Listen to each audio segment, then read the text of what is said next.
नमस्कार, आप देख रहे हैं एसपीएन 9 न्यूज और मैं हूं आपके साथ मनीष कुमार सैनी। दिल्ली के अंदर विधानसभा चुनाव होने के बाद भारतीय जनता पार्टी 27 साल बाद दिल्ली की सत्ता पर काबिज होती है और सत्ता पर काबिज होने के बाद लंबे समय तक सीएम चेहरे को लेकर भारतीय जनता पार्टी के अंदर पेच फंसता हुआ नजर आता है। लेकिन 20 फरवरी को भारतीय जनता पार्टी रेखा गुप्ता को सीएम पद की शपथ दिलवाती है और अन्य मंत्रियों को भी यहां पर शपथ दिलवाई जाती है। उसके बाद से दिल्ली के अंदर जो सियासी माहौल दिखाई दे रहा है उसको देखते हुए यही कहा जा रहा है कि क्या भारतीय जनता पार्टी आम आदमी की तरह यहां पर काम कर पाएगी, क्योंकि आम आदमी पार्टी ने पिछले एक दशक में दिल्ली की जनता के लिए जो तमाम यहां पर दावे किए, जो तमाम वादे किए, उन सभी वादों को पूरा किया। और भारतीय जनता पार्टी यहां पर यह कहती हुई नजर आई थी कि जैसे ही सरकार बनेगी, सीएम पद का शपथ ग्रहण समारोह होगा, उसके बाद से तमाम योजनाओं को शुरू कर दिया जाएगा। लेकिन देखा जा रहा है योजनाओं को लेकर भारतीय जनता पार्टी की सरकार फंसती हुई नजर आ रही है और ऐसे में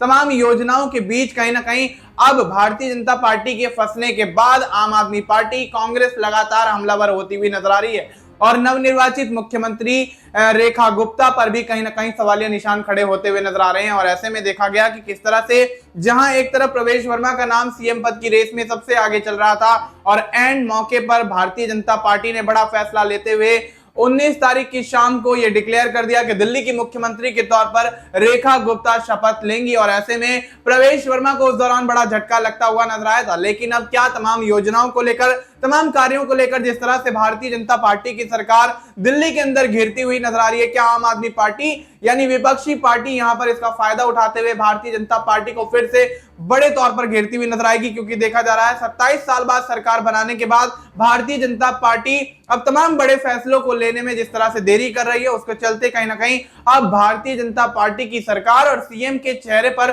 सवाल खड़े होने लगे हैं। इस मुद्दे पर विस्तार से चर्चा करेंगे हमारे सहयोगी वफा अब्बास के साथ। वफा, बहुत बहुत स्वागत है आपका। वफा, किस तरह से देखते हैं, पहले भारतीय जनता पार्टी में सीएम चेहरे को लेकर लंबे समय तक पेच फंसता रहा, लगातार 10 से 11 दिन चली जद्दोजहद के बाद रेखा गुप्ता को सीएम बना दिया जाता है और यहां पर प्रवेश वर्मा को कैबिनेट में मंत्री तो बना दिया जाता है। लेकिन यहां पर जिस तरह से प्रवेश वर्मा को यहां पर नाराजगी का, मायूसी का सामना करना पड़ा, तो क्या लगता है, क्या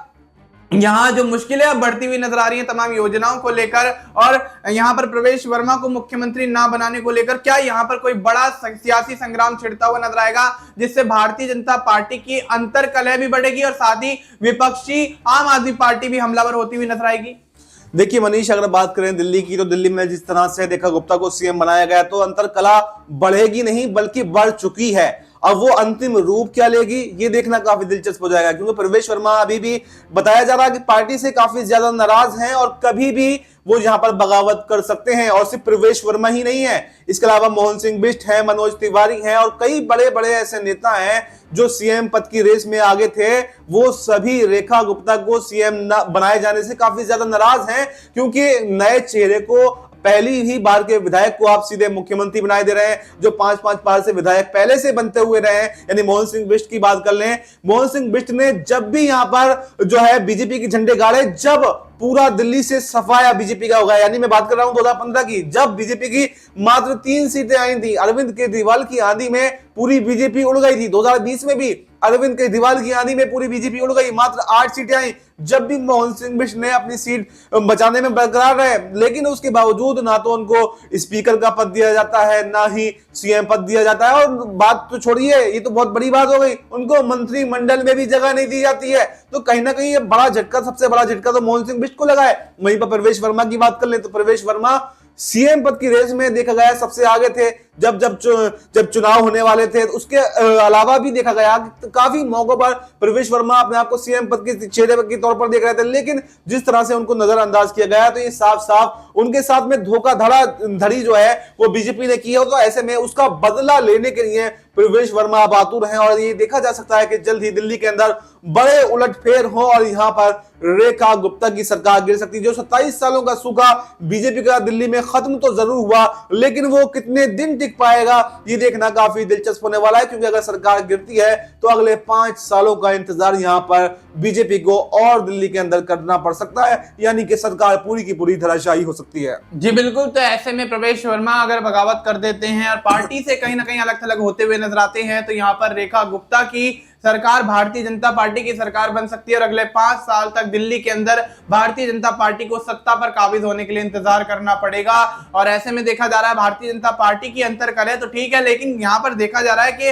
आम आदमी पार्टी भी लगातार तमाम चीजों को लेकर हमलावर होती हुई नजर आ रही है, भारतीय जनता पार्टी को निशाने पर लेती हुई नजर आ रही है। तो वफा, क्या लगता है कि जिस तरह से तमाम बड़ी बड़ी योजनाएं, जो कि यहां पर ये कहा जा रहा था कि भारतीय जनता पार्टी ने आम आदमी पार्टी की योजनाओं को कॉपी पेस्ट करके उन पे थोड़े बहुत फेरबदल करके यहां पर जनता के सामने रखा, उन योजनाओं को यहां पर लागू ना करने का आखिर क्या बड़ा कारण हो सकता है? क्यों यहां पर इतनी देरी की जा रही है? क्योंकि सरकार, भारतीय जनता पार्टी कहती हुई नजर आ रही थी कि सरकार बनते ही तमाम योजनाओं को लागू कर दिया जाएगा। तो अब इस मामले को लेकर यहां पर भारतीय जनता पार्टी फिर से फंसती हुई नजर आ रही है। क्या लगता है, क्या वाकई यहां पर भारतीय जनता पार्टी ने कहीं ना कहीं जनता के साथ यहां पर खिलवाड़ करने की कोशिश की और यहां पर जनता के साथ जो दावे किए थे, जो वादे किए थे, उन वादों को पूरा करने में भारतीय जनता पार्टी जिस तरह से यहां पर पीछे हटती हुई नजर आ रही है? तो क्या लगता है, क्या आम आदमी पार्टी इस बात को लेकर कोई बड़ा मुद्दा बना सकती है? देखिए, आम आदमी पार्टी तो मुद्दा बनाना चाहेगी, लेकिन अभी देखिए सरकार के गठन को कोई ज्यादा दिन नहीं हुए। 20 फरवरी को ही सीएम का शपथ ग्रहण हुआ, अभी मात्र तीसरा दिन आज है, 2 ही दिन अभी इसको संपूर्ण हुए हैं। तो ऐसे में ये कहना जल्दबाजी होगी कि जो वादे किए थे उनको पूरा नहीं किया गया। अभी देखिए, क्या नई सरकार जब बनती है तो कुछ समय थोड़ा लगता है, अभी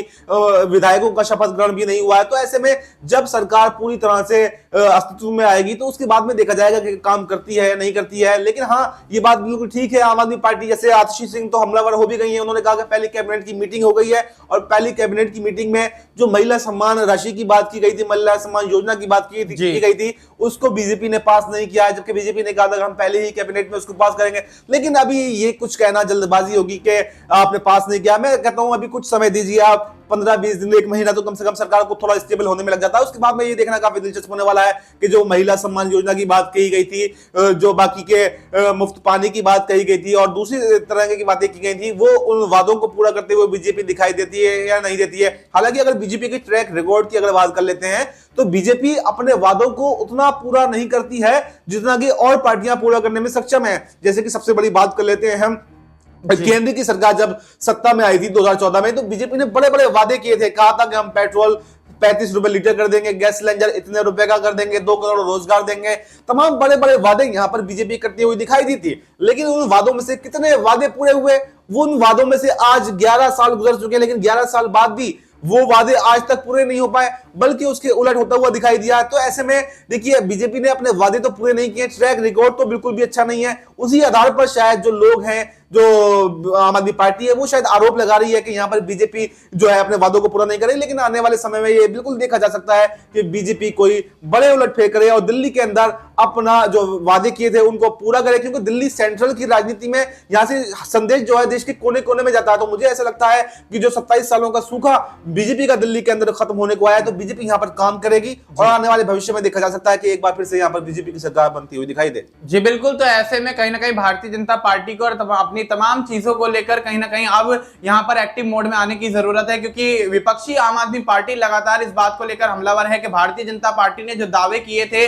जो बातें कही थी कि चुनाव जीतने के बाद, सरकार बनने के बाद इन चीजों पर अमल किया जाएगा, उन चीजों पर अमल ना होने के चलते भारतीय जनता पार्टी पर आम आदमी पार्टी और आम आदमी पार्टी के तमाम नेता यहां पर हमलावर होते हुए नजर आ रहे हैं, जिसके चलते दिल्ली के अंदर सरकार बनाने के बावजूद, सत्ता पर 27 साल बाद काबिज होने के बावजूद भारतीय जनता पार्टी की सरकार और यहां पर रेखा गुप्ता, जो कि दिल्ली की मौजूदा मुख्यमंत्री हैं, वो कहीं ना कहीं घिरती हुई नजर आ रही है। अब देखना यही होगा कि भारतीय जनता पार्टी आने वाले समय में इन तमाम योजनाओं को किस तरह से लागू करती है, तमाम कार्यों को किस तरह से यहां पर अंजाम देती है और तमाम यहां पर कार्यशैली को किस तरह से यहां पर करती हुई नजर आती है। क्योंकि यहां पर कहीं ना कहीं देखा जा रहा है दिल्ली के अंदर सरकार बनाने के बावजूद भारतीय जनता पार्टी की मुश्किलें अब बढ़ती हुई नजर आ रही हैं। फिलहाल आपको इस मुद्दे पर क्या कुछ लगता है, आप अपनी राय हमें कमेंट करके बता सकते हैं। बाकी देश और दुनिया से जुड़ी तमाम जानकारी के लिए आप देखते रहिए